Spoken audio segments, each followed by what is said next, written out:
আসসালামু আলাইকুম। সকল মৎস্যচাষী ভাইদের জানাচ্ছি ১৯৯২ সালে প্রতিষ্ঠিত রাষ্ট্রীয় পুরস্কারপ্রাপ্ত মৎস্য বাই মৎস্য নাসেরের পক্ষ থেকে প্রাণঢালা শুভেচ্ছা। প্রিয় দর্শক, আমরা আজকে ভিডিওটিতে আলোচনা করব মাছ চাষে চুনের যে গুরুত্বপূর্ণ ব্যাপারটি রয়েছে সেটি, এবং আপনারা কি পরিমাণে কি প্রক্রিয়াতে চুন প্রয়োগ করবেন। ইতিপূর্বে আপনারা যারা মাছ চাষ করেন বা করেছেন তারা অবশ্যই অবগত আছেন যে আসলে মাছ চাষে চুনের যে গুরুত্বপূর্ণ ভূমিকা রয়েছে, এর গুরুত্ব যে অপরিসীম, এটা আপনারা অবশ্যই অবগত আছেন। আসলে আমরা কেন পুকুরে চুন প্রয়োগ করি বা মাছ চাষের জন্য কেন পুকুরে চুন প্রয়োগ করতে হয় সেটা এখন আলোচনা করা হবে। আসলে চুন প্রয়োগের ফলে মাছের যে প্রয়োজনীয় ক্যালসিয়াম সেগুলো সরবরাহ বৃদ্ধি করে। চুন পুকুরে কীটপতঙ্গ এবং রোগ জীবাণু ধ্বংস করতে সহায়তা করে। পুকুরের পানির অম্লত্ব কমিয়ে ক্ষারত্ব বৃদ্ধি করে। চুন মাটি ও পানির গুণগত মান ঠিক রাখে, যার ফলে হচ্ছে গিয়ে মাটি ও পানির উর্বরতা বৃদ্ধি পায়। চুন ব্যবহারের ফলে মাছের রোগ প্রতিরোধ ক্ষমতা বৃদ্ধি পায়। প্রিয় দর্শক, এখন আমরা আলোচনা করব আপনারা কি পরিমাণ চুন প্রয়োগ করবেন। আসলে চুন প্রয়োগ সাধারণত আমরা বলে থাকি যে প্রতি শতাংশে 1 কেজি চুন প্রয়োগ করার জন্য। তার ফলে হচ্ছে গিয়ে মাটিতে যে জৈব পদার্থ রয়েছে সেই জৈব পদার্থের উপর চুনের পরিমাণটা নির্ভর করে।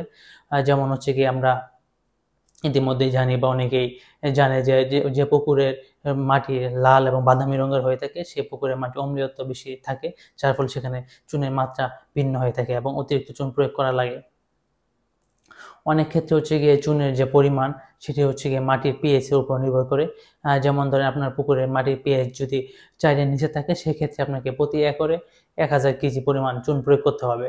আবার সেটা যদি 4 থেকে 4.5-এ উত্তীর্ণ হয় তাহলে সেই ক্ষেত্রে হচ্ছে গিয়ে প্রতি একরে আপনাকে 500 গ্রাম চুন প্রয়োগ করতে হবে। আবার মাটির পিএইচ এর পরিমাণ যদি 4.6 থেকে 5.5 হয় সেক্ষেত্রে হচ্ছে গিয়ে প্রতি একরে আপনাকে 300 কেজি চুন প্রয়োগ করতে হবে। এভাবে যদি আপনার 5.6 থেকে 6.5-এ উত্তীর্ণ হয় সেক্ষেত্রে হচ্ছে আপনাকে 200 কেজি চুন প্রতি একরে প্রয়োগ করতে হবে।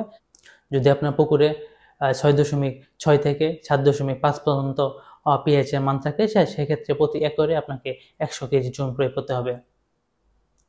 আসলে চুন প্রয়োগের যে ব্যবহার, আপনার কিভাবে চুন প্রয়োগ করবেন সেটি হচ্ছে গিয়ে ধরেন আমরা অনেকেই কি করে যে পুকুরে পুরো পুকুরে চুন ছিটিয়ে দেয়। আমরা বলবো অবশ্যই আপনার পুকুরে যদি মাছ থাকে তাহলে সেক্ষেত্রে অবশ্যই এটা করা যাবে না।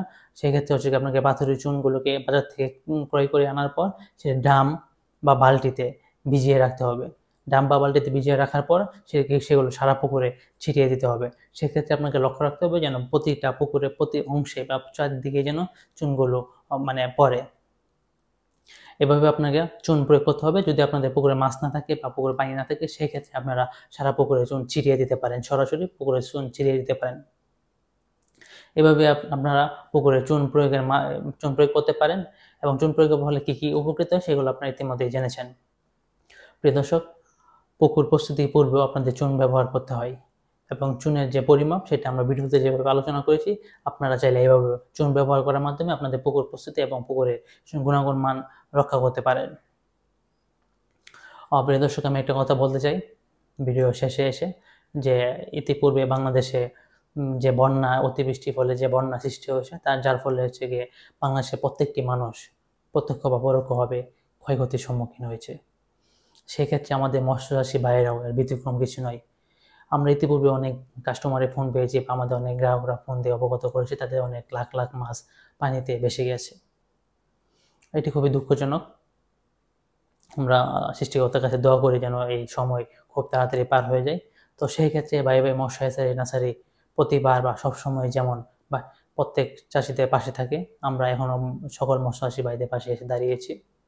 আমরা আমাদের যে কোনো মাছের ক্ষেত্রে 20% মূল্য ছাড়ে আমরা মাছগুলো বিক্রি করব, যাতে বন্যায় ক্ষয়ক্ষতি হয়েছে তাদের কাছে।